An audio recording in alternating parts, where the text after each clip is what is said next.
How to fix Google Photos not syncing. First of all, make sure that you have a strong Wi-Fi connection. If you don't have one, you simply have to switch to a better network. And once you check this, all you have to do is hit backwards and open any Play Store or App Store within your mobile device. Then search for Google Photos application within your App Store. And if there is any update, you simply have to tap on the update button to make sure that your application is up to date.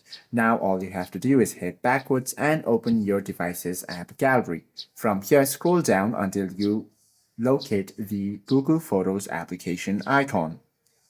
Once you find it, you simply have to long press the icon, tap on this I option to access the app info panel, scroll down until you find the storage option, then proceed to clear the cache. Once you remove all the corrupted files within the application, you simply have to relaunch it and your problem should be fixed. Hope this video helps you out a lot. If you have any questions or queries, please do comment down below.